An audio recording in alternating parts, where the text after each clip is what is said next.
Heiពួកឯងភ្ញាក់ឡើងភ្ញាក់ឲ្យលឿនស្រីយ៉ាដាស់មិត្តទាំង3ដោយយកជើងតតផងធាក់ផងទម្រាំតែភ្ញាក់តោះពួកយើងស្រីយ៉ារួចរាល់ហើយសុដែតងើបមកធ្វើមុខមមីមមាំទម្រាំតែពួកគេចេញពីផ្ទះរួចក្រឡេកទៅមើលម៉ោងក្នុងទូរស័ព្ទដៃឯនេះវិញក៏ឃើញថាម៉ោង10:13នាទីទៅហើយជិតដល់ពេលបាយថ្ងៃត្រង់ទៅហើយយុវជនមួយក្រុមនេះក៏បន្តដំណើរចេញពីទីក្រុងភ្នំពេញទៅកាន់ភ្នំច្រាបដែលនៅមិនឆ្ងាយពីទីក្រុងភ្នំពេញខ្លាំងពេកទេចំណែកនៅក្នុងឡានឯនេះវិញមានសុដែតដែលជាតៃកងឡានគេចេះបើកឡានក៏ដោយសារឪពុករបស់គេជាអ្នកបើកឡានឈ្នួលដោយនៅក្នុងឡានពេលនេះមានសភាពរាងស្ងាត់បន្តិចស្រីនាថក៏ផ្ដើមគំនិតនាំមិត្តភ័ក្តិនិយាយកុំឲ្យម្នាក់ស្ងាត់ពេកនិយាយអញ្ចឹងមុនពេលចេញពីផ្ទះម្នាក់ឪពុកម្ដាយរបស់ពួកឯងមានផ្ដាំអ្វីខ្លះទេស្រីនាថចាប់ផ្ដើមសួរទៅកាន់មិត្តរួមក្រុមទាំងអស់នៅក្នុងឡានម៉ែរបស់យើងមិនបានផ្ដាំអ្វីច្រើនទេគាត់គ្រាន់តែជូនពរឲ្យយើងសុខសប្បាយតាមផ្លូវតែប៉ុណ្ណោះសុដែតតបទៅមិត្តទាំងអស់ម៉ែឪយើងក៏មិនខុសពីម្ដាយឪពុករបស់ឯងដែរគ្រាន់តែគាត់បារម្ភពីសុខភាពរបស់យើងព្រោះតែយើងដើរលេងខែភ្លៀងធ្លាក់ហើយណាមួយយើងមិនដែលដើរព្រៃឡើងភ្នំនោះទេហើយបានជាគាត់រៀងបារម្ភពីយើងបន្តិចហើយពេលនោះស្រីយ៉ានិយាយពីឪពុកម្ដាយម្ដងនិយាយមិនទាន់ចប់ផងម្ដាយស្រីយ៉ាក៏ផ្ញើសារមកសួរកូនអំពីសុខទុក្ខនៃការធ្វើដំណើរចំណែកឯយើងវិញគ្មានឪពុកម្ដាយណាផ្ដាំមកអីទេមានតែលោកតារបស់យើងទេគាត់បានផ្ដាំថាត្រូវចេះប្រុងប្រយ័ត្នអំពីសត្វនិងគ្រោះថ្នាក់ផ្សេងៗដោយចៃដន្យជាពិសេសរបស់អរុធដោយសារតែភេរមជាក្មេងកំព្រាទាំងម្ដាយទាំងឪពុកដូច្នេះរាល់ថ្ងៃគេរស់នៅជាមួយជីតារបស់គេពេលនិយាយចប់ម្នាក់ទឹកមុខរៀងស្រពោនមិនតែស្រីនាថក៏បង្វែរស្ថានភាព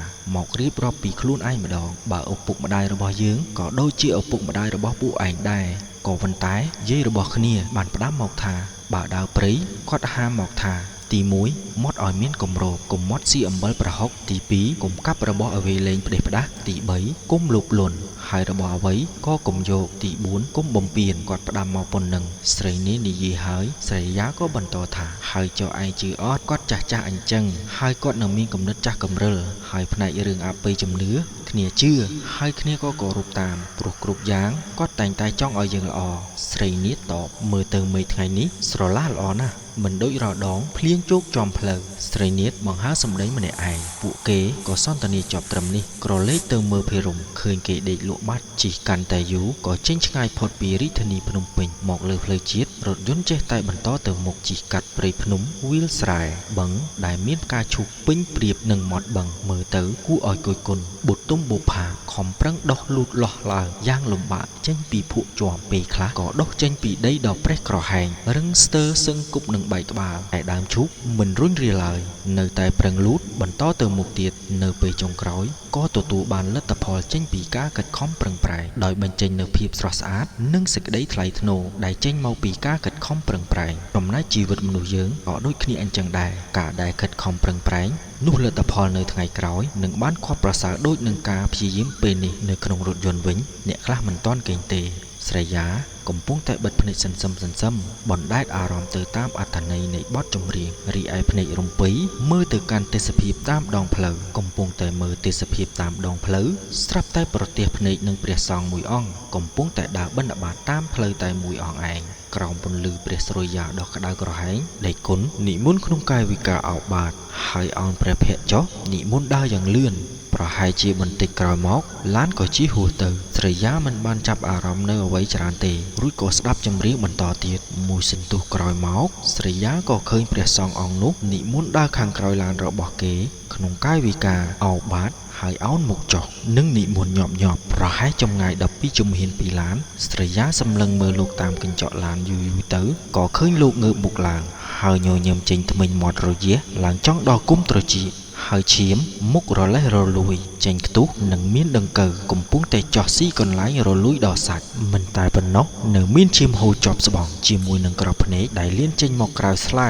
និងឈាមក្រហមឆ្អៅទឹកមុខញញឹមហើយសម្លឹងមកកាន់ស្រីយ៉ាតាមរយៈកញ្ចក់ឡានភ្លាមនោះដែរលោកសង្ឃក៏ប្រែក្រឡាខ្លួនទៅជាសត្វខ្លាដំបកហើយហក់សំដៅមកកាន់ឡានស្រីយ៉ាដោយភ្នែកខ្លានោះឡើងក្រហមនិងបញ្ចេញចង្កូមសស្ញាចហើយស្រែកយ៉ាងខ្លាំងរង្គើអស់ព្រៃព្រឹក្សាដែលនៅជុំវិញនោះភ្លាមនោះសំឡេងដង្ហែហៅរបស់ស្រីយ៉ាស្ទុះបើកភ្នែកធំសឹងប៉ុនពងមន់និងបែកញើសប៉ុនក្របពោត អាយ៉ាអញកើតអីមែនស្រីនេះសួរទៅកាន់ស្រីយ៉ាដោយចាប់ដៃស្រីយ៉ាជាប់មិនអីទេមុននេះបន្តិចគ្រាន់តែយកសបិនអាក្រក់ប៉ុណ្ណោះស្រីនេះចាប់ដៃមិត្តលើកឡើងហើយនិយាយលួងលោមមិនអីទេវាគ្រាន់តែជាសុបិនទេមើលទៅសុដែតដែលកំពុងបើកបរនោះពេលនេះគេកំពុងតែរវល់ជាមួយនឹង map ដែលជាកម្មវិធីគេប្រើប្រាស់ដើម្បីប្រាប់ផ្លូវសុដែតបើកឡានតាមកម្មវិធីនោះក៏ចូលទៅតាមផ្លូវលំមួយដែលមានព្រៃឫស្សី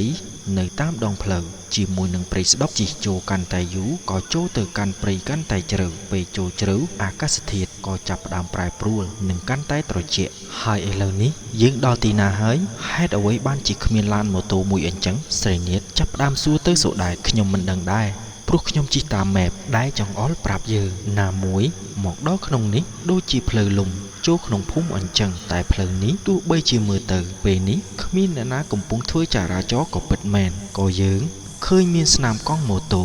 ហើយក៏មានដានជើងសត្វទាំងដានជើងមនុស្សផងដែរជិះចូលកាន់តែជ្រៅទៅ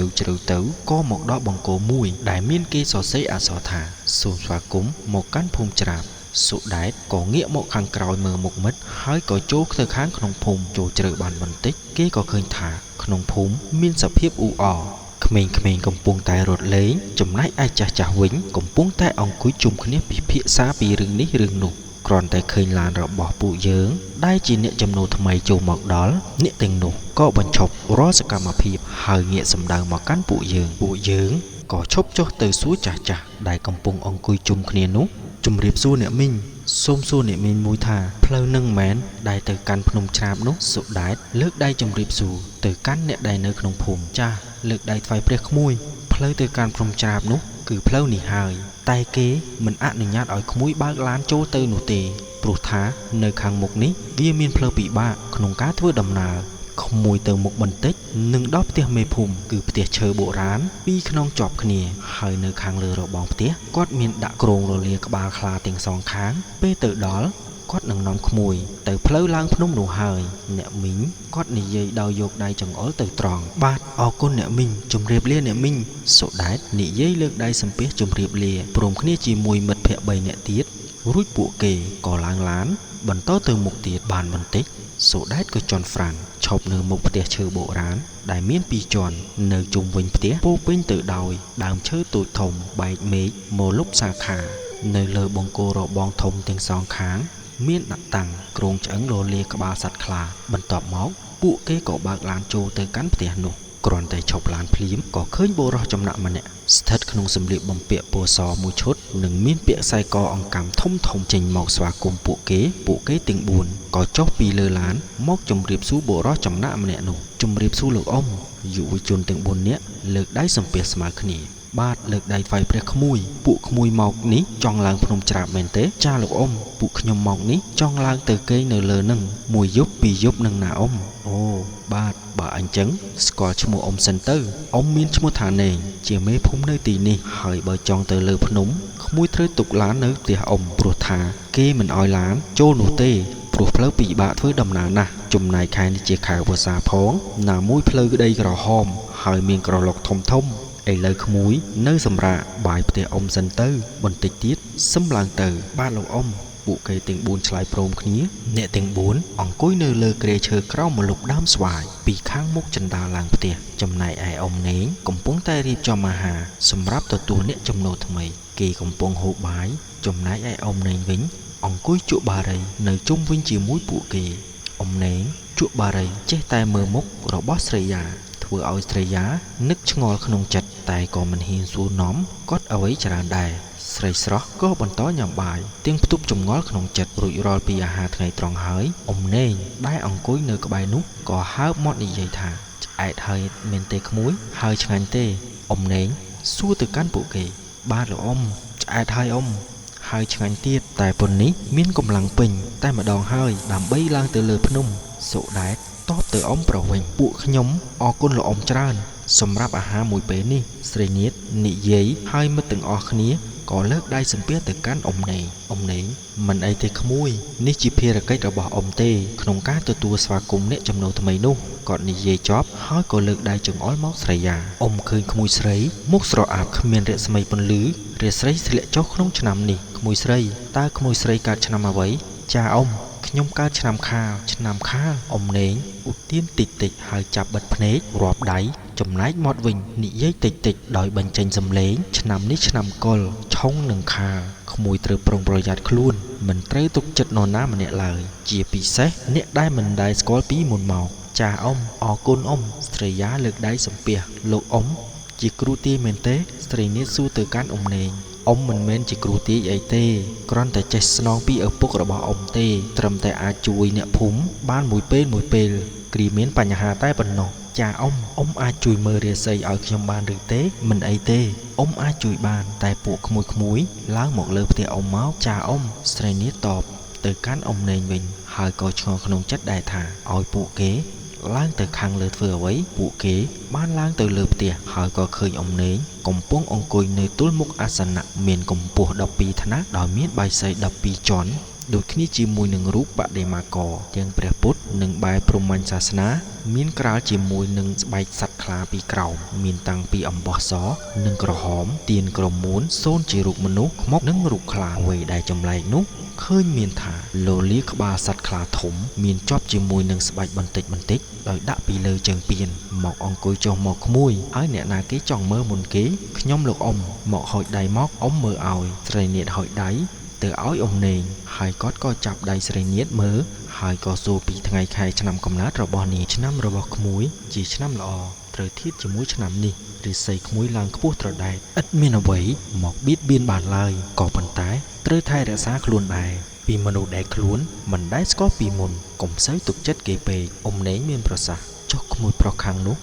ចង់មើលអំពីអ្វីដែរអ៊ំនេងចង់អុលទៅសុដែតបាទអ៊ំខ្ញុំចង់សាកដែរអញ្ចឹងហុចដៃមកក្មួយអ៊ំនេងកាន់ដៃរបស់សុដែតហើយក៏សួរអំពីឆ្នាំកំណើតរបស់គេដោយស្រីនាថដែររួចគាត់ក៏ចាប់ផ្ដើមមានប្រសាសន៍ទាំងបិទភ្នែកថារាសីរបស់ក្មួយឆ្នាំនេះក៏មិនសូវល្អប៉ុន្មានដែរក្មួយត្រូវប្រុងប្រយ័ត្នជាមួយនឹងរឿងស្រាស្រីណាក្មួយអ៊ំនេងនិយាយហើយក៏មើលមុខសុដែតបាទអ៊ំបន្ទាប់មកអ៊ំនេងក៏សួរភិរមចង់ទាយអ្វីដែរក្មួយបាទអ៊ំភិរមឆ្លើយដោយហុចដៃទៅកាន់អ៊ំនេងចាប់ទាញដៃរបស់ភិរមហើយក៏បិទភ្នែកក្នុងកាយវិការដូចរដងហើយគាត់ក៏សួរពីឆ្នាំកំណើតរបស់គេរាសីក្មួយក្នុងឆ្នាំនេះក៏ដូចក្មួយប្រុសនោះដែរត្រូវប្រុងប្រយ័ត្នដូចគ្នាអ៊ំនេងមានប្រសាសន៍ហើយយកដៃចង្អុលទៅកាន់សុដែតបាទអ៊ំមិនអីទេហុចដៃមកទាំងអស់គ្នាមកក្មួយអ៊ំមានរបស់បន្តិចបន្តួចទុកឲ្យពួកក្មួយលោកអ៊ំថាហើយក៏យកខ្សែអំបោះពណ៌ក្រហមមកពាក់ឲ្យពួកគេម្នាក់មួយអរគុណលោកអ៊ំយុវជនទាំង4លើកដៃសំពះអរគុណព្រមគ្នាតោះក្មួយរៀបចំអីវ៉ាន់ឲ្យហើយទៅអ៊ំចាំក្មួយនៅខាងមុខផ្ទះបាទលោកអ៊ំនៅតាមផ្លូវទៅភ្នំច្រាបមានទេសភាពជួរភ្នំច្រាបជាមួយនឹងព្រៃឈើដែលមានម្លប់ត្រឈឹងត្រឈៃខ្យល់បក់មកប៉ះជាមួយកាយាដោយនាំមកជាមួយនឹងស្លឹកឈើងាប់ធ្លាក់ពេញនៅលើផ្លូវនេះដូចអ៊ំនេងប្រាប់មែនគឺក្រឡុកច្រើនណាស់ហើយមានភក់ទៀតតែដើរមិនស្រួលដឹងតែរអិលឬក្រឡាច់ជើងហើយដូច្នេះពួកគេដើរដោយប្រុងប្រយ័ត្នអ៊ំនេងជូនពួកគេមកដល់ជើងភ្នំរួចក៏មានប្រសាសន៍ថាអ៊ំជូនក្មួយបានត្រឹមតែប៉ុណ្្នឹងទេពួកក្មួយឡើងទៅលើដោយខ្លួនឯងទៅព្រោះថានៅតាមផ្លូវនោះមានស្លាកសញ្ញាបញ្ជាក់ប្រាប់ពួកក្មួយថាត្រូវដើរបត់ឆ្វេងឬបត់ស្ដាំហើយក៏មានស្លាកសញ្ញាប្រាប់ពីចម្ងាយដែលក្មួយបាទលោកអ៊ំពួកខ្ញុំអរគុណលោកអ៊ំច្រើនណាស់ដែលបានយកចិត្តទុកដាក់ជាមួយនឹងពួកខ្ញុំមិនអីទេក្មួយសុខសប្បាយតាមផ្លូវក្មួយកុំប្រព្រឹត្តខុសនឹងអ្វីដែលអ៊ំបានប្រាប់ឲ្យសោះណាពួកគេទាំង3បានឆ្លើយទៅកាន់អ៊ំនេងដោយពាក្យគួរសមរួចក៏លើកដៃសំពះលាគាត់ព្រមគ្នាអ្នកទាំង4កំពុងតែរៀបរឹកដើម្បីឡើងទៅខាងលើកំពូលភ្នំភិរមលើកនាឡិកានៅលើដៃឡើងមើលទៅម៉ោងក៏ឃើញថាម៉ោងទើបតែ12ថ្ងៃត្រង់ពួកគេក៏បោះជំហានឡើងទៅដោយនៅខាងជើងភ្នំមានរូបសត្វខ្លាដំបងដ៏ធំនៅសងខាងផ្លូវឡើងទៅខាងលើរូបសំណាកសត្វខ្លាទាំងពីរកំពុងតែឈរសម្លឹងមកកាន់អ្នកទាំង4ដោយហាមាត់បញ្ចេញចង្កូមយ៉ាងសស្ញាចក្នុងទឹកមុខគួរឲ្យខ្លាចរអាជាក្រៃលែងស្រីនាថក៏បានយកសគ្រាប់ទៅដាក់នឹងខាងក្រោមជើងរបស់រូបសំណាកសត្វខ្លានោះរួចក៏លើកដៃប្រណម្យហើយនិយាយថាសូមឲ្យកូនចៅឡើងទៅកុំឲ្យហត់សូមឲ្យមានកម្លាំងដូចជាលោកបងខ្លាផង នរណាគេទៅឲ្យកម្លាំងឯងទេបើឯងមិនព្រមប្រឹងប្រែងដើរនឹងញ៉ាំអាហារដែលមានថាមពលគ្រប់គ្រាន់ជួយទ្រទ្រង់សរីរាង្គកាយឯងនោះនេះគ្រាន់តែរូបសំណាកថ្មទេស្រីយ៉ាតបទៅស្រីនាថក្រោយពីការបន់ស្រន់ស្រីនាថមិនអីទេជំនឿរៀងខ្លួនឯងជឿបែបឯងយើងជឿបែបយើងស្រីនាថនិយាយស្រីយ៉ាស្ដាប់ហើយក៏មិនខ្វល់រួចលើកយកកាមេរ៉ាឡើងមកដើម្បីថតទិដ្ឋភាពដែលនៅជុំវិញដ៏ស្រស់ស្រាយដោយលើកកាមេរ៉ាចេញមកពីក្នុងកាតាបមិនប្រយ័ត្នធ្វើឲ្យខ្សែអំបោះដែលអំណេងបានចងឲ្យនោះដាច់ទាក់ជាមួយនឹងកាំបិតដែលយកមកសម្រាប់ហាន់បន្លែផ្សេងសម្រាប់ធ្វើជាអាហារយប់នេះស្រីយ៉ាក៏នៅតែមិនខ្វល់ដដែលនាងលើកកាមេរ៉ាឡើងហើយបន្តថតនៅទិដ្ឋភាពជុំវិញខ្លួនបន្តទៀតគេក៏យកកាមេរ៉ាលើកឡើងហើយហៅមិត្តភ័ក្តិទាំងអស់គ្នាចូលមកក្នុងវីដេអូរបស់គេអ្នកទាំងអស់គ្នានោះបានលើកដៃសួស្តីទៅកាន់កាមេរ៉ាស្រីយ៉ាម្នាក់ឡើងទៅខាងលើដោយផ្លូវនោះជាផ្លូវប្រដេបប្រដប់ក្រឡុកក្រលិកក្រលាក់ដីពណ៌ក្រហមចុះឡើងដោយកន្លែងខាងក្នុងដីវិញបង្កប់ដោយឫស្សីដែលដុះមកមានរាងជារង្វង់ដោយឯងនៅកប់ពេញដីហើយខ្លះទៀតផុសអណ្ដែតមកខាងលើក្នុងខ្លួនម្នាក់មានស្ពាយកាតាបនិងរបស់រៀងខ្លួនហើយក្នុងដៃមានឈើច្រត់សម្រាប់ឡើងភ្នំម្នាក់មួយផងដែរស្រីយ៉ាដើរថតពីនេះពីនោះនៅតាមដងផ្លូវដែលមានទេសភាពដ៏ស្រស់សោភាគួរជាទីមនោរម្យឡើងមកដល់ទីទួលមួយដែលមានខ្ទមអ្នកតាធ្វើពីឈើកម្ពស់1ម៉ែត្រកន្លះពីដីប្រក់សាំងសីច្រេះនៅខាងក្នុងនោះមានរូបសំណាកអ្នកតាតូចមួយដែលកំពុងអង្គុយនៅលើសត្វខ្លាដែលហុំព័ទ្ធទៅដោយសម្បុកពីងពីងនិងមានកំប៉ុងជើងធូបមួយដែលស្ថិតនៅក្រោមដើមឈើបេងមួយដើមបែកមេឃមកលុបសាខាពួកអ្នកទាំង4ឃើញស្លាកសញ្ញាគេបញ្ជាក់ថាមកដល់ចង្កេះភ្នំនៅសល់5គីឡូម៉ែត្រទៀតទើបទៅដល់ខាងលើកំពូលភ្នំសុដែតក្រឡេកទៅមើលម៉ោងហើយក៏វាចាថាម៉ោង2រសៀលហើយគ្នាយើងអង្គុយសម្រាកហូបអាហារសម្រន់មួយភ្លេតសិនទៅសឹមបន្តដំណើរទៅមុខទៀតភិរមឆ្លើយតបស្រីនាហៅមិត្តភ័ក្តិទាំងអស់មកថ្វាយបង្គំនៅខ្ទមអ្នកតាក៏ប៉ុន្តែមិនមានអ្នកណាឡើងទៅឡើយគឺមានតែភិរមតែម្នាក់ឯងប៉ុណ្ណោះដែលឡើងទៅចំណែកឯសុដែតវិញគេទៅបត់ជើងតូចស្រីយ៉ាវិញគឺដឹងស្រាប់ហើយគេមិនជឿលើរឿងអបិយជំនឿបែបនឹងឡើយគេបន្តដើរថតទិដ្ឋភាពជុំវិញខ្លួនបន្ថែមទៀតក្នុងវីដេអូ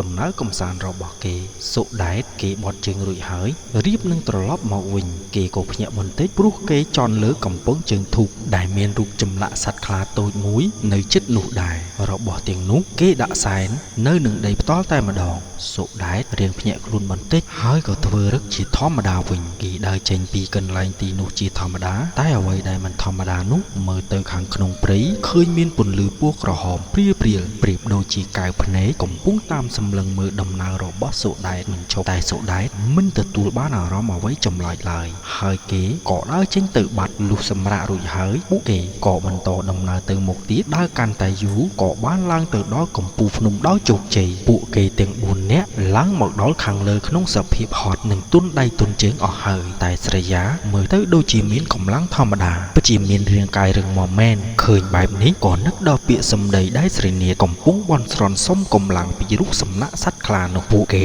ក៏ដើររកកន្លែងបោះតង់ដើម្បីសម្រាកដើរកាន់តែយូរក៏ចូលទៅក្នុងព្រៃកាន់តែក្រាស់ហើយបាត់ស្លាកសញ្ញាចំណែកឯស្លាកខ្លះទៀតដែលនៅសល់ក៏រលុបអក្សរចង់អស់ទៅហើយពួកគេមិនដឹងដើរទៅណាមានតែដើរបន្តទៅត្រង់ដោយមានស្រីយ៉ាថតវីដេអូទុកជាកម្រងអនុស្សាវរីយ៍ផងនិងទុកជាឯកសារមើលផ្លូវផងខ្លាចក្រែងរកផ្លូវមិនឃើញនៅពេលត្រឡប់មកវិញដើរចូលព្រៃទៅខាងក្នុងរៀងជ្រៅឃើញមានព្រៃឈើធំហើយខ្ពស់ខ្លាំងណាស់មើលទៅសុទ្ធសឹងតែជាធនធានព្រៃឈើដែលមានតម្លៃតែនៅក្នុងព្រៃនោះរៀងជ្រៅអញ្ចឹងហើយទើបនៅសល់ច្រើនប្រសិនបើជាពួកឈ្មួញដឹងប្រហែលជាមិនសល់ទេព្រៃឈើធំដើរចូលកាន់តែជ្រៅអាកាសធាតុក៏កាន់តែត្រជាក់ធ្វើឲ្យព្រឺសម្បុរគ្រប់កន្លែងនៃរាងកាយតែនេះប្រហែលគ្រាន់តែជាអំណោយទាននៃខ្យល់ត្រជាក់បានមកពីធម្មជាតិព្រៃឈើធំទេដឹងជាមួយនឹងសំឡេងសត្វស្រែកពីមាត់មួយទៅមាត់មួយដែលកំពុងទុំនៅចុងមេឃនៃដើមឈើខ្ពស់សំឡេងស្រែករបស់សត្វទាំងនោះប្រៀបដូចជា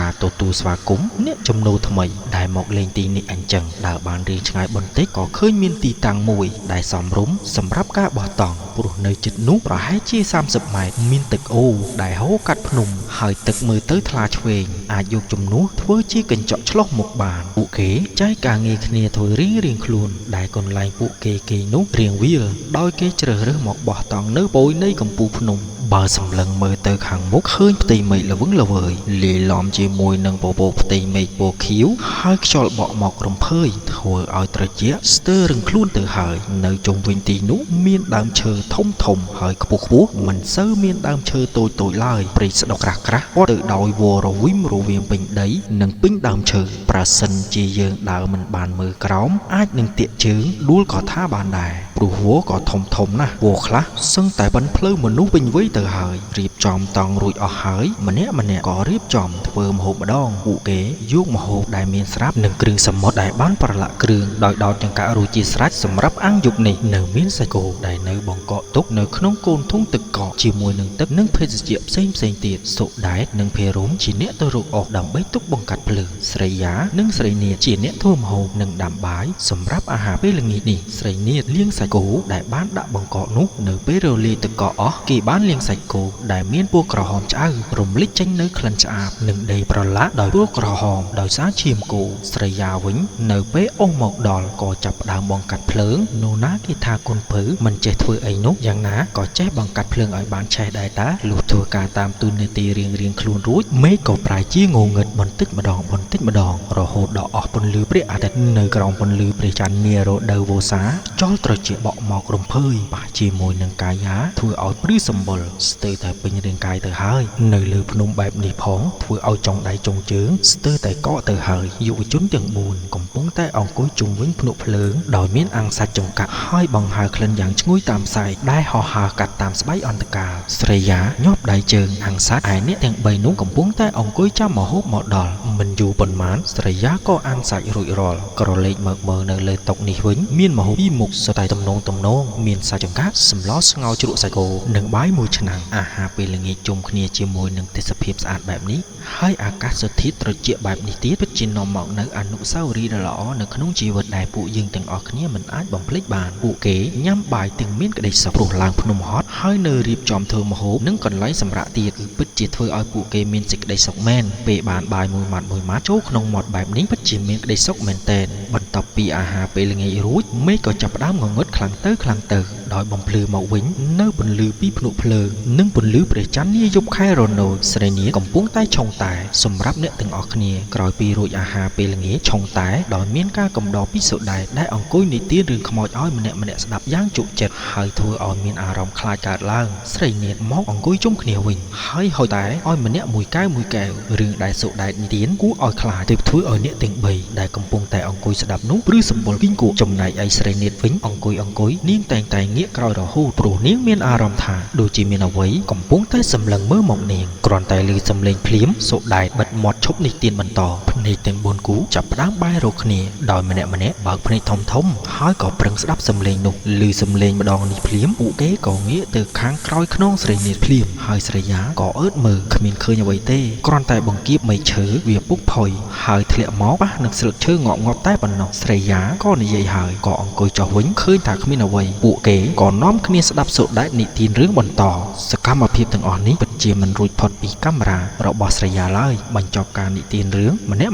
ក៏បំបែកគ្នាទៅតាមតង់រៀងខ្លួនស្រីយ៉ានាងគេងជាមួយស្រីនាថចំណែកឯសុដែតនិងភារមគេងក្នុងតង់ជាមួយគ្នាអរុណរះឡើងច្រាលពន្លឺក្រហមព្រឿងពីទើបបុពាជះមកលើផ្ទៃពុសធាកាត់តាមព្រៃព្រឹក្សាឃើញថាថ្ងៃរះព្រាបែបនេះស្រីយ៉ាក៏ងើបមកឆុងកាហ្វេ4កែវសម្រាប់មិត្តភក្តិទាំង3ងើបវើយងើបពួកឯងថ្ងៃរះចាំងគូតហើយពេលណាទៅងើបសំឡេងស្រីយ៉ាស្រែកលូឡាយកដៃដើរគោះតង់អ្នកទាំង3នោះភ្ញាក់ឡើងទាំងសក់សំពងហើយយកដៃញីភ្នែកសម្លឹងទៅកាន់ស្រីយ៉ារួចពួកគេងើបមកលុបមុខលុបមាត់ទៅមកអង្គុយញ៉ាំកាហ្វេមើលព្រះអាទិត្យរះព្រឿងជាមួយនឹងពពកដែលហោះទៅតាមកម្លាំងខ្យល់នៅក្រោមផ្ទៃនៃពណ៌ខៀវស្រាលផឹកកាហ្វេហើយអ្នកខ្លះក៏ទៅងូតទឹកនៅឯអូព្រោះថាទឹកនេះត្រជាក់ហើយថ្លាឆ្វេងស្រីយ៉ាសួរទៅមិត្តទាំង4នាក់មើលគេសួរទើបតែងើបមិនតាន់ទៅលុបមុខដោះធ្មេញស្អីផងបើមិនងូតទេស្អុយខ្លួនងាប់ហើយសុដែលតបទៅស្រីយ៉ាបើអញ្ចឹងក៏បានដែរតោះទៅឥឡូវតែម្ដងទៅកុំនៅខាត់ពេលយូរនឹងអាននាំគ្នាដើរមើលព្រៃព្រឹក្សានាពេលថ្ងៃស្រីនាថក៏ចូលរួមតបនឹងគេដែរចំណែកឯភា ភារមវិញមិនសូវនិយាយស្ដីអ្វីឡើយក៏តែពីងក់ក្បាលយល់ស្របនឹងគេដែរនិយាយជាមួយគ្នារួចរាល់អស់ហើយក៏ចេញដំណើរទៅកាន់អូនោះមិនបានយូរប៉ុន្មានផងក៏មកដល់មាត់អូម្នាក់មិននិយាយអ្វីច្រើនឡើយទម្លាក់សាប៊ូនិងកន្សែងនៅមាត់អូរួចក៏ហក់ចូលទៅក្នុងទឹកអូពួកគេលេងទឹកជាមួយគ្នាយ៉ាងសប្បាយបន្ថែមអត្ថន័យនៃជីវិតក្នុងនាមជាយុវវ័យសុដែលចាប់ស្រីយ៉ាបោះចូលក្នុងទឹកមើលទៅស្រីយ៉ានាងស្រែកស្ទើរតែដាច់កន្លះទៅហើយចំណែកឯភារមវិញកំពុងតែហែនៅក្នុងទឹកលេងយ៉ាងសប្បាយបើស្រីនាថវិញហក់ទឹកប្រងតែម្ដងបន្ទាប់ពីលេងទឹកមួយហត់ហើយពួកគេក៏ងូតទឹកកក់សាប៊ូវិញជាធម្មតាបន្ទាប់ពីងូតទឹកសម្អាតខ្លួនរួចពួកគេក៏នាំគ្នាដើរតាមខ្សែទឹកចុះទៅក្រោមដើម្បីមើលពីទេសភាពនៅមាត់ទឹកដើរបណ្ដើរស្ដាប់សំឡេងទឹកហូរពីលើភ្នំបណ្ដើរលាយឡំជាមួយសំឡេងបាក់សាបាក់សីស្រែកជជែកជចាចពិតជាកន្លែងស្ងប់សុខពិតមែនដើរទៅដល់ខាងក្រោមបន្តិចអ្នកទាំង4ក៏ស្រែកស្ទឹងតែផ្អើលព្រៃម្នាក់យកដៃខ្ទប់មុខផងខ្ទប់ភ្នែកផងដោយសារតែប្រទេសភ្នែកឃើញសាកសពមួយដែលមានសភាពហើមកំពុងអណ្ដែតទាក់ជាប់ជាមួយនឹងឫសឈើដែលដុះប្របនឹងមាត់អូនេះសាកសពមនុស្សប្រុសវ័យចំណាស់ពាក់ខោចែវនិងសាច់ក្រណាត់ស្ដើងពណ៌កូគីហើយមានចងក្រមាជាប់នឹងចង្កេះពួកគេមិនអាចមើលឃើញមុខសាកសពឡើយព្រោះសាកសពនេះអណ្ដែតផ្កាប់មុខដោយសារតែទ្រាំជាមួយនឹងក្លិនអសោចរបស់សាកសពមិនបានភារមយកស្លឹកឈើមួយក៏យកមែកឈើមួយមកឆ្កឹះសពនោះចេញហើយសាកសពក៏អណ្ដែតទៅតាមកម្លាំងនៃទឹកហូរបាត់ទៅដោយបន្សល់ទុកនៅក្លិនអាសោចនៃសពជាប់នៅនឹងមាត់ទឹកឃើញបែបនេះហើយស្រីយ៉ានិងស្រីនាថក៏បបួលគ្នាមកតង់វិញពួកគេដើរចេញមកទាំងព្រឺសម្បុរព្រឺក្បាលដើរចុះតែងាកក្រោយខ្លាចមានអ្វីមិនស្រួលពេលមកដល់ពួកគេរៀបចំខ្លួនហើយមិនហ៊ានដើរទៅណាចេញឆ្ងាយពីតង់ឡើយគេក៏នាំគ្នាថតរូបនិងលេងនៅចិត្តនោះរហូតដល់ពេលល្ងាចទើបធ្វើម្ហូបហូបជុំគ្នាព្រោះថ្ងៃស្អែកពេលព្រឹកត្រូវងើបចុះពីភ្នំចុះទៅភូមិច្រាបនៅខាងក្រោមវិញយប់នេះមិនខុសពីយប់ម្សិលមិញឡើយគឺពួកគេអង្គុយនៅជិតភ្នក់ភ្លើងញ៉ាំអាហារពេលល្ងាចក៏ប៉ុន្តែអ្វីដែលខុសនោះយប់នេះពួកគេផឹកភេសជ្ជៈដែលមានជាតិអាល់កុលហើយថែមទាំងចាក់បទភ្លេងដោយកូនបាសមួយតូចនិងរំពេញនឹងទៀតផងមើលទៅដូចជាក្លឹបសម្រាប់ពួកគេទៅហើយពួកគេចាក់បទញាក់រំបណ្ដើរកាន់កំប៉ុងស្រាបណ្ដើរតាមតែការសប្បាយរបស់ពួកគេយប់យន់កាន់តែយូរក៏មើលទៅក្នុងនាឡិកាដៃរបស់ភារមឃើញថាម៉ោង11ជិត12យប់ហើយរួចភារមក៏និយាយឡើងថាពួកឯងម៉ោងជិត12ហើយណាយើងឈប់ផឹកត្រឹមនឹងទៅស្អែកត្រូវងើបពីព្រឹកប្រញាប់ចុះទៅវិញផងហើយណាមួយយប់ក៏កាន់តែជ្រៅណាស់ដែរឈប់ត្រឹមនឹងក៏បានដែរតែហើយកំពុងតែសប្បាយផងដល់ឈប់អញ្ចឹងដូចជាស្ដាយដល់ហើយតោះឥឡូវនាំគ្នារៀបចំកន្លែងផឹកនេះឲ្យបានស្អាតឲ្យហើយទៅពេលងើបព្រឹកឡើងនឹងចុះទៅក្រោមភ្នំតែម្ដងពួកឯងទៅរៀបទៅយើងរត់ទៅបាត់ជើងតូចនៅឯព្រៃជិតមាត់ទឹកបន្តិចសិនសុដែតស្រែកប្រាប់មិត្តភ័ក្តិរបស់គេណែអើយអត់មានទៅណាចង់កិច្ចការងារទេនៅជួយគ្នាធ្វើឲ្យហើយសិនស្រីនាថឆ្លើយទៅសុដែតដោយយកដៃចង្អុលសុដែតក្នុងន័យលេងសើចអត់ចង់យើងទៅហើយសុដែតថាហើយរៀបនឹងរត់តែត្រូវភារមថាទៅម្នាក់ឯងប្រយ័ត្នខ្មោចលងវើយសុដែតឮបែបនេះក៏មិនខ្វល់រត់ទៅទាំងធ្វើមុខឌឺដាក់មិត្តភ័ក្តិពួកគេក៏បន្តរៀបចំរហូតដល់តែហើយពួកគេក៏ចូលគេងតាមតង់រៀងខ្លួនភារមគេងក្នុងតង់ចាំសុដែតរហូតដល់គេងលូបចំណែកឯសុដែតវិញគេកំពុងតែអង្គុយយកដៃក្បងទឹកមកខ្ពូមាត់នៅឯមាត់ទឹកអូនេះគេខ្ពូមាត់ហើយក៏ងើបធ្វើដំណើរទៅវិញមិនទាន់បានដើរមួយជំហានផងគេក៏ក្រឡេកឃើញនារីម្នាក់កំពុងអង្គុយនៅមាត់ទឹកដាក់ជើងសំយងចុះក្រោមចូលទៅក្នុងទឹកយល់ទៅយល់មកក្នុងកាយវិការយកដៃជ្រូកសក់ដ៏វែងនិងទន់រលើបរលោងរបស់នាងចងពុងនិងសារ៉ុងបញ្ចេញសាច់សខ្ចីរបស់នាងសុដែតឃើញបែបនេះមិនអាចទ្រាំបានទេដោយសារឥទ្ធិពលនៃស្រាផងគេក៏ចូលទៅប្រឡំស្នេហ៍ជាមួយនឹងនារីម្នាក់នោះគ្រាន់តែចូលទៅដល់ចិត្តមិនទាន់បានប៉ុន្មានផងនារីនោះក៏ប្រែខ្លួន ទៅជាសត្វខ្លាមានមាឌធំប៉ុណ្ណឹងក្របីឃ្លីកមួយហើយភ្នែកពណ៌ក្រហមមុតបញ្ចេញពន្លឺយ៉ាងខ្លាំងហើយក៏ហក់មកសង្គ្រប់ពីលើសូដែតបញ្ចេញធ្មេញសស្ញាចមកខំសូដែតក៏រត់ហើយស្រែកស្ទើរតែបែកព្រៃតែក៏មិនអាចរត់គេចពីកណ្ដាប់ដៃព្រាយខ្លានោះបានទេហើយក៏ត្រូវព្រាយខ្លានោះសង្គ្រប់គេបានតែម្ដងហើយព្រាយខ្លានោះខំសូដែតដាច់មុខចេញឈាមនៅសល់តែសាច់ក្រហមនៅខាងក្នុងក្រញ៉ាំវាយកមកខ្វេះភ្នែកសូដែតទាំងគូសូដែតស្រែកទាំងការឈឺចាប់ហើយវាបន្តយកក្រញ៉ាំដៃហែកពោះវៀនសូដែតខ្វេះយកពោះវៀនចេញមកក្រៅធ្វើឲ្យឈាមច្រាបពេញដីសូដែតហូរឈាមចេញតាមមាត់ចំណែកឯភ្នែកវិញស្លើឡើងទៅខាងលើវាស៊ីពោះវៀនហើយក៏យកក្រញ៉ាំវាមកហែកទ្រូងរបស់សូដែតខ្វេះយកបេះដូងគ្រាន់តែទ្រូងសូដែតហែកភ្លាមសូដែតក៏ដកចង្ការមន់ដាច់ដង្ហើមស្លាប់ភ្លាមតែម្ដងខ្លានោះ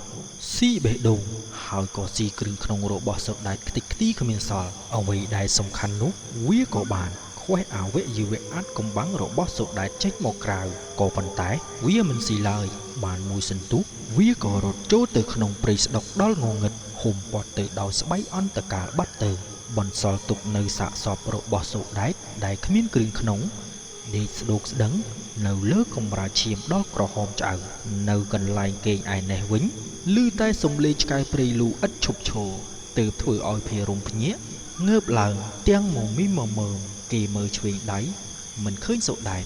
ក៏ងើបទៅរកស្រីយ៉ានិងស្រីនាថពីរនាក់ងើបឡើងភារំ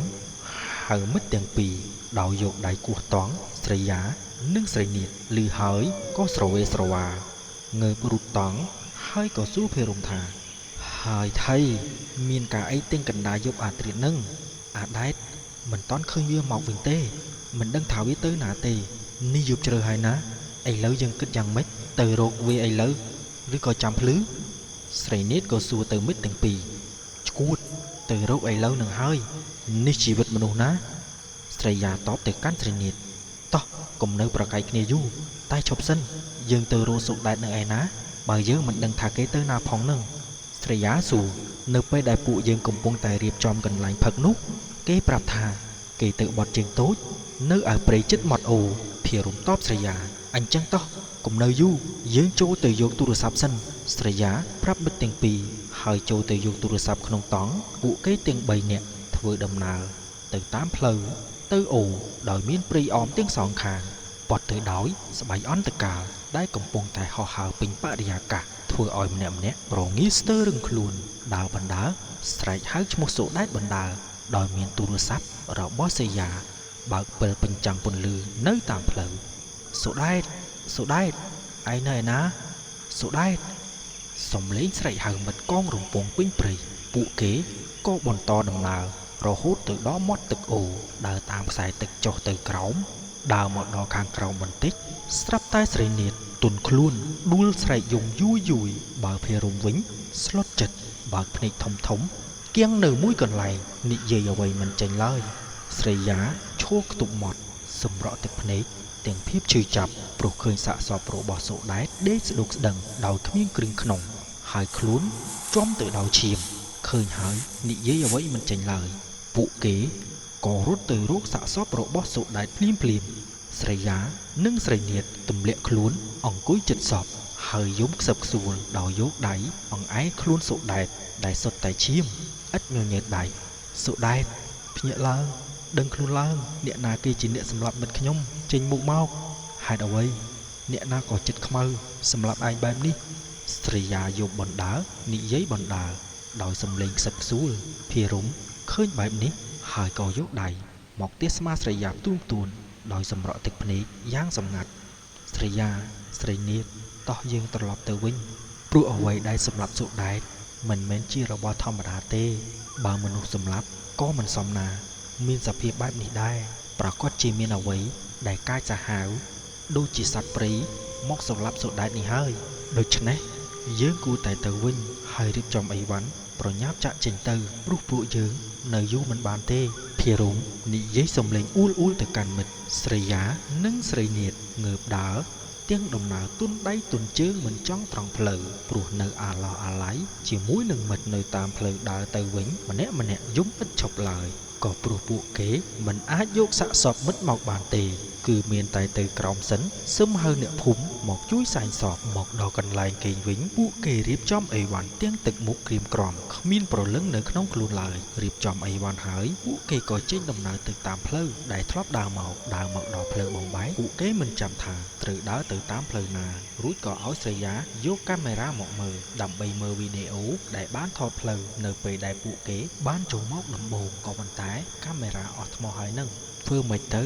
ស្រីយ៉ាកាន់កាមេរ៉ាហើយមើលទៅមុខមិត្តទាំងពីរដល់ក្តីព្រួយក្នុងចិត្តឥឡូវដើរទៅតាមផ្លូវនេះតែម្ដងទៅភារំនិយាយហើយយកដៃចង្អុលផ្លូវខាងឆ្វេងដៃពួកគេធ្វើដំណើរទៅតាមផ្លូវកាត់តាមព្រៃក្រាស់មានបរិយាកាសចុះអាប់ក្រាស់ឡើងមើលផ្លូវលេងចង់ឃើញមានទាំងសំឡេងសត្វព្រៃស្រែករំពងហើយថែមទាំងមានសំឡេងឆ្កែព្រៃលូឡើងក្រលួយធ្វើឲ្យពួកគេព្រឺសម្បុរដើរបណ្ដើរចេះតែងាកមើលក្រោយខ្លាចក្រែមានសត្វអ្វីតាមមកយាយីធ្វើដំណើរកាន់តែយូរក៏ចូលព្រៃកាន់តែជ្រៅពួកគេក៏ឃើញពន្លឺចង្គៀងប្រេងកាតចេញពីខាងក្នុងព្រៃនៅខាងស្ដាំដៃគេពួកគេមើលមុខគ្នាហើយក៏ភារំសួរថាពួកយើងគួរចូលទៅឬអត់យើងគិតថាគួរតែចូលទៅក្រែងមានមនុស្សចង់សុំគាត់សម្រាកមួយផ្លែតសិនស្រីយ៉ាតបទៅភារំគិតជាមួយគ្នាហើយពួកគេក៏ដើរសម្ដៅទៅកាន់ពន្លឺចង្គៀងប្រេងកាតនោះដើរមកដល់កន្លែងនេះពួកគេឃើញថាចង្គៀងដែលកំពុងតែបញ្ចេញពន្លឺនោះកំពុងតែព្យួរនៅនឹងដើមឈើបំភ្លឺឲ្យឃើញបុរសម្នាក់មានវ័យរាងចំណាស់បន្តិចកំពុងរៀបចំប្រក់តង់នៅលើអង្រឹងដែលចងភ្ជាប់ពីដើមឈើមួយទៅដើមឈើមួយជំរាបសួរលោកអ៊ំខ្ញុំសុំសម្រាកនៅកន្លែងអ៊ំមួយផ្លេតបានទេភារំនិងមិត្តទាំងពីរនាក់ទៀតលើកដៃសំពះទៅកាន់បុរសម្នាក់នោះដែលពាក់ខោចែវនិងអាវយឺតពណ៌កូគីហើយមានចងក្រមានៅនឹងចង្កេះបុរសម្នាក់នោះក្រឡេកមកកាន់អ្នកទាំង3ហើយក៏និយាយថាមិនអីទេចូលមកសិនក្មួយគាត់និយាយសំឡេងមួយពួកគេក៏ចូលមកអង្គុយនៅលើគល់ឈើក្រោមតង់ដែលអ៊ំម្នាក់នោះទើបនឹងចងហើយភារំក៏សួរអ៊ំម្នាក់នោះថាលោកអ៊ំតើលោកអ៊ំមកទីនេះធ្វើអ្វីដែរអ៊ំមកយកឃ្មុំដើម្បីយកទៅលក់គ្រាន់តែលោកអ៊ំប្រុសក៏ឆ្លើយតបភ្លាមភារំរៀបនឹងសួរបន្តទៀតហើយតែទៅស្រីយ៉ាយកដៃបិទមាត់ហើយក៏ឲ្យមិត្តទាំងពីរអោនក្បាលមករកនាងហើយស្រីយ៉ាក៏ខ្សឹបសួរទៅពីអ្នកឯងថាពួកឯងមានប្រហែលបុរសម្នាក់នេះទេយើងធ្លាប់ជួបនៅទីណាឬអត់ទេភារំនិងស្រីនាថឆ្លើយស្រោះគ្នាយើងមានអារម្មណ៍ថាគាត់ស្លៀកសម្លៀកបំពាក់ដូចជាសាកសពបុរសចំណាស់ម្នាក់ដែលយើងឃើញអណ្ដែតនៅអូបើមិនជឿពួកឯងសាកងាកទៅពិនិត្យមើលសម្លៀកបំពាក់គាត់ម្ដងទៀតមើលភារំនិងស្រីនាថឮមិត្តថាបែបនេះហើយក៏ងាកទៅតាមសម្ដីរបស់មិត្តគ្រាន់តែងាកទៅភ្លាមឃើញបុរសម្នាក់នោះក៏ប្រែក្រឡាខ្លួនទៅជាសត្វខ្លាមួយមានមាឌធំប៉ុនក្របីឃ្លីកមួយហើយវាក៏ហក់មករកពួកគេក៏ប៉ុន្តែអ្នកទាំង3គេចតន់ហើយក៏នាំគ្នារត់គេចត្រឡប់មកក្រោយវិញកំពុងតែរត់មេឃក៏ចាប់ផ្ដើមមានផ្គររន្ទះបានតែមួយផ្លេតមេឃក៏បង្អោនទឹកភ្លៀងមកយ៉ាងខ្លាំងធ្វើឲ្យគេពិបាកក្នុងការរត់ចំណែកឯសត្វខ្លានេះវិញរត់កាន់តែប្រកៀកនឹងពួកគេក៏ប៉ុន្តែចូលមកជិតពួកគេមិនបានឡើយព្រោះតែចាញ់បារមីបន្តោងរូបព្រះដែលស្រីនាថពាក់ជាប់នឹងកពួកគេរត់ត្រឡប់ក្រោយវិញតាមផ្លូវដែលបានដើរមកភ្លៀងកាន់តែខ្លាំងធ្វើឲ្យពួកគេពិបាកក្នុងការរត់ឬក៏ពួកគេទម្លាក់អីវ៉ាន់ចេញនៅតាមផ្លូវក៏ប៉ុន្តែរត់ក៏មិនបានលឿនដដែលព្រោះផ្លូវរអិលណាស់រត់មិនស្រួលអាចនឹងដួលស្រីយ៉ានិងស្រីនាថរត់រៀងលឿនជាងភារំកំពុងតែរត់នៅពីក្រោយអ្នកទាំងពីររត់កាន់តែឆ្ងាយក៏ជិតមកដល់ផ្លូវបំបែកដែលជាផ្លូវដែលគេបានដើរចូលមកសំឡេងភារំតាកជើងជាមួយវ៉ហើយផ្លូវក៏រអិលផងធ្វើឲ្យគេតាកជើងដួលផ្កាប់មុខស្រីយ៉ាឃើញបែបហ្នឹងត្រឡប់ក្រោយមករកជួយភារំក៏ប៉ុន្តែភារំត្រូវបានខ្លានោះហក់មកសង្កត់ពីលើហើយក៏ខំហែកភារំស៊ីយ៉ាងរន្ធត់ភារំស្រែកឡើងកងរំពងពេញព្រៃដោយក្តីឈឺចាប់ស្រីនាថឃើញបែបនេះតក់ស្លុតក្នុងចិត្តគៀងមួយកន្លែងទៀងជើងមិនកំរើកស្រីយ៉ាក៏តក់ស្លុតក្នុងចិត្តមិនស្ទើរដែរក៏ចាប់ដៃស្រីនាថរត់បន្តទៀតស្រីយ៉ាកាន់ដៃស្រីនាថទាំងស្រក់ទឹកភ្នែកក្រោមដំណក់ទឹកភ្លៀងរត់បណ្ដើរងាកក្រោយបណ្ដើរដោយមិនឃើញខ្លានោះមកតាមទីទេពួកគេរៀងធូរចិត្តបន្តិចដែរបានតែមួយផ្លេតសំឡេងខ្លានោះក៏ស្រែកទាំងកំហឹង ស្ទើរបែកព្រះធរណីស្រីយ៉ាដឹងថាខ្លានោះនៅតែរត់រកគេហើយក៏នៅចិត្តគេដែរទើបគេចាប់ដៃរបស់ស្រីនាថរត់បន្តទៅមុខទៀតសត្វខ្លានោះរត់កាន់តែប្រកៀកនឹងពួកគេហើយស្រីយ៉ានិងស្រីនាថក៏រត់ទៅដល់កន្លែងដែលពួកគេធ្លាប់បោះតង់គេមកដល់ថ្មពយសត្វខ្លាក៏បានឈប់រត់តាមនាងហើយវាក៏ឈរសម្លឹងអ្នកទាំងពីរក្នុងក្រសែភ្នែកយ៉ាងក្រហមឆេះហើយវាក៏មិនបន្តដេញនាងទៀតដែរវាដើរថយក្រោយវិញចំណែកស្រីយ៉ានិងស្រីនាងឈរនៅលើថ្មពយនោះដែរក៏ប៉ុន្តែខាងចុងនៃថ្មដែលនៅមិនឆ្ងាយពីសត្វខ្លានោះប្រហែលជា12ជំហានពួកនាងឈរអោបគ្នាខ្លួនឡើងញ័រប្រៀបបីដូចជាកូនមាន់ធ្លាក់ទឹកហើយសម្លឹងមើលមកកាន់សត្វខ្លានោះដើរថយក្រោយ12ជំហានហើយវាក៏ហក់មកមួយទំហឹងសំដៅមករកពួកគេដោយស្រែកយ៉ាងខ្លាំងកម្លាំងហាក់ខ្លាំងជាងស្ដេចតោរាជសីធ្វើឲ្យស្លឹកឈើដែលនៅក្បែរនោះជ្រុះស្លឹកអស់ពីដើមចំណែកឯស្រីយ៉ានិងស្រីនាបេះដូងចាប់ផ្ដើមលោតកាន់តែខ្លាំងនៅពេលនោះឃើញសត្វខ្លាដ៏ធំមួយនេះហក់សម្ដៅមករកគេដោយភ័យខ្លាចខ្លាំងពេកពួកគេក៏រត់ទៅក្រោយធ្វើឲ្យធ្លាក់ចុះពីលើភ្នំនេះទៅជាមួយនឹងសត្វខ្លានោះដែរសំឡេងស្រីយ៉ានិងស្រីនាថស្រែកស្ទើរតែបែកព្រាយនៅពេលដែលនាងធ្លាក់ចុះមកទាំងមិនបានប៉ុន្មានផងក៏ឮសំឡេងឌុកសំឡេងនោះលាន់ពេញព្រៃជាសំឡេងដែលខ្លួនប្រាណរបស់ស្រីយ៉ានិងស្រីនាធ្លាក់ចុះមកដំណើរគ្នាជាមួយនឹងសត្វខ្លានោះមកដល់លើដីស្រីយ៉ានិងស្រីនាបានក្អួតឈាមតាមមាត់ហើយក៏ផុតដង្ហើមភ្លាមចំណែកឯសត្វខ្លានេះវិញក្បាលរបស់វាបានបុកនឹងថ្មបែកខ្ចាយចេញខួរមកក្រៅនឹងឈាមជាប់ពេញថ្មហើយស្លាប់នៅនឹងកន្លែងភ្លាមសាកសពទាំង3ស្ដោកស្ដឹងសឹងតែគ្មានវិញ្ញាណដឹងថាកំរើកឡើយដំណក់ទឹកភ្លៀងស្រក់មកតក់មកលើរូបរាងកាយដែលគ្មានវិញ្ញាណបង្ហូរទាំងឈាមធ្លាក់ដល់ដីឡើងក្រហមច្រាលមើលទៅពួកគេពិតជាគួរឲ្យអាណោចអាធំណាស់គ្រោះនេះពិតជាកិច្ចមិនផុតពិតមែននិយាយចប់ដល់ត្រឹមនេះលោកពូក៏ឈប់និយាយជំនួសមកវិញនៅសភាពស្ងប់ស្ងាត់រីឯខ្ញុំវិញក៏មិនបានចាប់អារម្មណ៍ឡើយជាមួយនឹងសំឡេងរបស់ស្ត្រីពោពោះដែលមិនដឹងថាស្ងាត់តាំងពីពេលណាលុះដល់ពេលខ្ញុំចាប់អារម្មណ៍ស្របពេលដែលឈ្មោះបាននិយាយមកពីលើក្រេថាអាវឿនអើយប្រពន្ធឯងងាប់បាត់ហើយកូនក៏កើតមិនតាន់ចេញទៀតវាងាប់ទាំងម្ដាយទាំងកូនហ្មងនឹងពូវឿនដែលជាបុរសម្នាក់អង្គុយចិត្តកេសាក៏និយាយតបទៅទាំងហាក់មិនបានសោកសៅឬក៏បង្ហាញនៅកិរិយាសោកស្ដាយនិងបាត់បង់អ្វីមួយឡើយគឺគាត់នៅតែរក្សាទឹកមុខស្មើដដែលបាទមីងចាំស្អែកធ្វើបុណ្យហើយចាំយកវាទៅកប់នៅដីចំការរបស់ខ្ញុំនិយាយរួចពូវឿនក៏ងើបដើរទៅកាន់គ្រែដែលមានសាកសពប្រពន្ធគាត់ដេកជាមួយនឹងស្លុកឈាមចាប់ត្រកងសពយកឡើងទៅលើផ្ទះយ៉ាងរំភើយធ្វើដូចជាមិនមានរឿងអ្វីកើតឡើងហើយពេលនោះកេសាក៏តាំងស្មារតីនិងមិននឹកស្មានថារឿងនេះបានកើតឡើងចំពោះមុខគេឡើយយាយមកក៏និយាយដោយសំឡេងខ្លាំងបន្តិចអាវឿនអញទៅសិនហើយណាមិនតាន់មានសំឡេងតបផងយាយមកក៏ដើរទៅបាត់តាមក្រោយផ្ទះដោយដៃមួយកាន់ជាមួយនឹងចង្គៀងម៉ាំងសុំយាយមកបានទៅបាត់ពូវឿនក៏ចុះមកហើយនិយាយមកកាន់កេសាដែលធ្វើឲ្យកេសាហួសចិត្តចង់បោកក្បាលបានហើយអាអូនទៅវិញចោះប្រពន្ធពូងាប់បាត់ហើយក៏ដល់ពេលពូងងុយដេកដែរនិយាយរួចគាត់បិទទ្វារគ្រាំងធ្វើឲ្យកេសាមានអារម្មណ៍ថាមិនស្រួលកេសាលេបទឹកមាត់មួយក្អឹករួចបន្តដើរទៅសម្ដៅទៅផ្ទះគេតែម្ដងប៉ុន្តែគេនៅមានអារម្មណ៍មិនស្រណុកចំពោះផ្ទះនោះតតែសោះពលគឺគេតែងតែងាកមកមើលផ្ទះនោះដែលមានសភាពស្ងាត់ចងំនៅតាមផ្លូវដែលមានដុះទៅដោយស្មៅកម្ពស់ខ្ពស់មិនលើសពីជង្គង់ខណៈមេឃក៏ងងឹតសល់តែពន្លឺអំពីព្រះច័ន្ទរះបំភ្លឺឲ្យភ្លឺល្មមតែក៏ទាមទារឲ្យកេសាបានយកទូរស័ព្ទដៃមកបញ្ចាំងហ្វ្លាសគ្រាន់ជាជំនួយគ្រាន់នឹងបានមើលទៅផ្លូវធ្វើដំណើរបន្តបានប្រហែលជា30ម៉ែត្រកេសាក៏ឃើញមានផ្ទះមួយទៀតដែលមានពន្លឺភ្លើងលឹមដែលនោះគឺជាផ្ទះតូចមួយដែលមានកម្ពស់ពោះមិនដល់2ម៉ែត្រផងនៅក្នុងផ្ទះនោះមានសំឡេងល្វើយចេញពីខាងក្នុងផ្ទះដោយសារថាកេសាហាក់ដូចជារីករាយជាមួយនឹងវត្តមានមនុស្សព្រោះតាំងពីចូលភូមិទី3មកគឺផ្ទះត្រូវបានបោះបង់ចោលស្ទើរតែទាំងអស់ជួនជាពេលនេះគេក៏ស្រេកទឹកល្មមទៅដើរសម្ដៅទៅផ្ទះនោះក្នុងជំហានញាប់ក្នុងទឹកមុខញញឹមពេលដែលមកដល់គេប្រទះឃើញនៅជីដូន នចាស់ម្នាក់ដែលកំពុងតែអង្គុយនៅនឹងមាត់ទ្វារ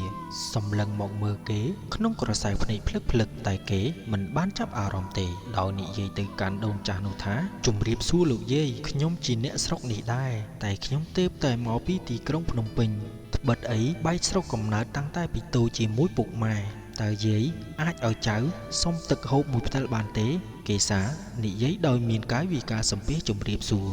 និងញញឹមទៅកាន់ដូនចាស់នោះដូនចាស់មិនបានតបនឹងកេសាទេដោយងើបយឺតដើរចូលទៅខាងក្នុងផ្ទះក្នុងដំណើរយឺតបានបន្តិចទើបឃើញគាត់មកវិញដៃមានកាន់ផ្តិលទឹកមួយរួចហុចឲ្យកំឡោះកេសាញញឹមត្រេកអរនិងទទួលដៃពីរយកទឹកនោះផឹកឡើងអស់តែម្ដងតែគេមិនតន់ទទួលបានអារម្មណ៍បាត់ស្រេកទឹកទេទើបដាច់ចិត្តហាមាត់សុំទឹកដូនចាស់ជាលើកទី2អត់ទោះលោកយាយទំនងជាខ្ញុំដើរឆ្ងាយពេកទើបស្រេកទឹកខ្លាំងតើឲ្យខ្ញុំសុំបានមួយផ្តិលទៀតបានទេអស់ហើយដូនចាស់និយាយខ្លីៗមកតែប៉ុណ្នេះក្នុងសំឡេងសង្កត់បន្តិចកេសាលេបទឹកមាត់មួយក្អឹករួចទើបនិយាយអំពីរឿងផ្សេងៗទៅកាន់ដូនចាស់ដោយគោបំណងសួរអំពីភូមិនេះដែលប្រែសភាពទៅជាស្ងប់ស្ងាត់គ្មានមនុស្សរស់នៅវិញ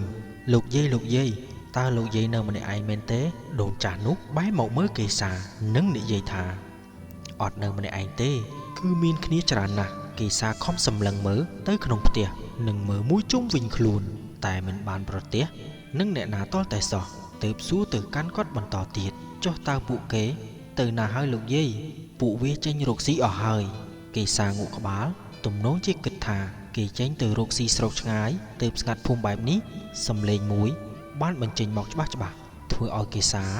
ងាកទៅរកប្រភពសំឡេងនោះដែលតាមពិតវាគឺជាសំឡេងវិទ្យុដែលគេបានឮកាលពីមុនដែលគេចូលមកដល់ទីនេះហើយសំឡេងវិទ្យុនោះទៀតសោតក៏កំពុងតែចាក់ផ្សាយកម្មវិធីមួយទៀតផងដោយមានសំឡេងពិធីករប្រុសមួយរូបបាននិយាយថាបាទនៅក្នុងគណៈវេលានេះយើងខ្ញុំសូមលើកយករឿងពិតមួយមកចែករំលែកដែលវាបានកើតឡើងទៅលើមនុស្សម្នាក់ហើយគេក៏បានសរសេរសារនេះមកកាន់ពួកយើងដើម្បីអាននិងចាក់ផ្សាយឲ្យប្រិយមិត្តបានស្ដាប់ផងដែរ